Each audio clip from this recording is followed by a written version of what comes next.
Hi there, it's Rick. It's Monday, February 17th.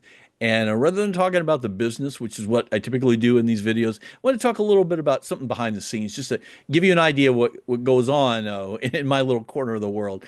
On Friday's newsletter, I wrote this piece about Lorne Michaels and SNL's 50th, and talked a little bit about Lorne Michaels' legacy and how it wasn't the greatest legacy in the world. The work environment there was fairly terrible. All over the weekend, I took that piece from the newsletter and expanded it quite a bit, talked specifically about stuff. I mean, SNL, as much as I love the show, as much as I love a lot of the talent, it was a fairly terrible place to work if you weren't a white guy. I mean, even the very beginning, John Belushi, God love him, but he hated working with females.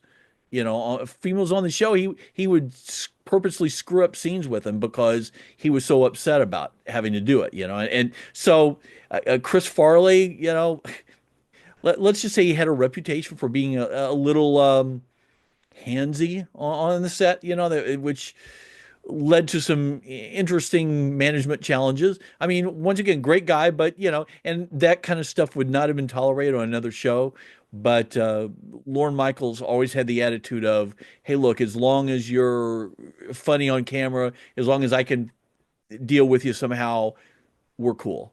And that led to a lot of unfortunate things. I mean, I won't get into the whole thing. I mean, I guess go to the website and read the whole piece, or I'll link to it in today's newsletter. But I talked about the difficulties of getting black females on the show, about how his reaction was basically, look, you know, I look at all kinds of talent. If there aren't blacks on the show, it's just because I haven't seen anybody that's funny, which seems unlikely. But hey, it's not my show. But this piece got a lot of attention over the weekend. I mean, it went whatever passes for viral in 2025. It got passed around a lot, was read a lot. I got a lot of feedback, probably easily 400 emails just yesterday. And it was interesting because some of the emails were very complimentary, and that, oh, people should have been saying this stuff about Lorne Michaels, blah, blah, blah, which is always nice to hear. But all the criticism sort of fell into three baskets. One of which was people saying, "Oh, you're just jealous. You wish you were as successful as he is."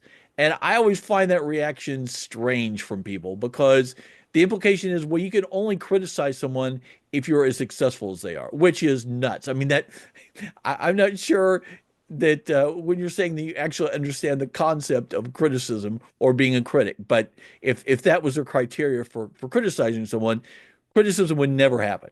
All right. The second is, oh, I know that you did stand up, so I bet you were just jealous you weren't on SNL, or I bet you auditioned for him and he shut you down, blah, blah, blah, blah. Just to be clear, I never auditioned for Saturday Night Live, or never wanted to. I mean, I was a nice, solid stand up, but I can't act. And I never really liked improv, because improv at its core demands that you share the stage with people. And honestly, that's not my superpower. So it wasn't something that I ever wanted to do. I had absolutely no interest in it.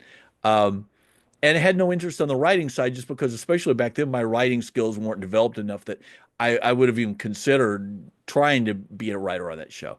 I mean, my stand-up career, I don't want to burden you with a lot of stuff, but just as an FYI, I did stand for about 10 years. The last few years, I was headlining around the country. It was sort of in the middle of the comedy boom. I was doing pretty well.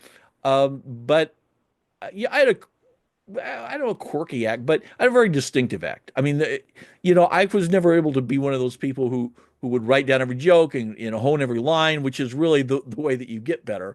Uh, my approach was, I had a bit that I would open the show with, or that I would close the show with, that I knew would work. And then I had a couple hours of material in my head somewhere, and I would just wing it. Everything besides the opening and closing jokes were as much a surprise to me as anybody else. And the thing is, I got pretty good at that. When I was headlining, about 95% of the time, I had someone tell me it was like watching a jazz musician play, because it was comics loved it, right? It was very unpredictable. You never know where my head was going. I would connect these random things together. It was really funny, really worked well. But about 5% of the time, it did not work well, either because of me or the audience or whatever. And it was just, it was frightening to watch. It was so terrible. And not every club owner appreciated a guy who 5% of the time would just melt down on stage when he was headlining. So that was I was don't think that I was ever going to be a stand-up star just because of that. That was the kind of act that I like to do, but it's too dangerous, right? You just people can't rely on you, and when they're paying you, particularly when you get to a thing where you're people are paying to see you, they want to see a really solid at the very least act, and they don't want to see one of your 5% shows. So I was never probably going to be a star, and that was fine with that. And I quit doing stand up not because I couldn't get booked, but because my mom got sick. She had a stroke, and then they found lung cancer, and so I was off the road for 2.5, almost 3 years. And when she passed away, I just looked around, thought just the thought of going back on the road after almost 3 years off. I was rusty. The business was changing a lot. I just it felt like time. I was going into my 30s. Working on the road really sucks. It's a very lonely kind of thing. And so I went into talk radio and then journalism and a lot of other things. But I have no regrets about anything. I don't have any sort of grudges against anybody, and I just really sort of want to make that clear. All right. Um, and I'll wrap this up real quick, saying the third of the three criticism I got from people was, oh, sure. And I assume from the way they were written, these are probably people from, for lack of a better description, Team Lorne, um, who would say, oh, sure, he was a terrible person to work with, or sure, he allowed this or that to happen on the show, but look what he created. And to be honest, that's the argument that every person who abused someone else in the workplace uses. Oh, look at the things he's created. So let's cut him some slack. No, I think if we've learned anything over the last decade is that you can create great things and not be a tool.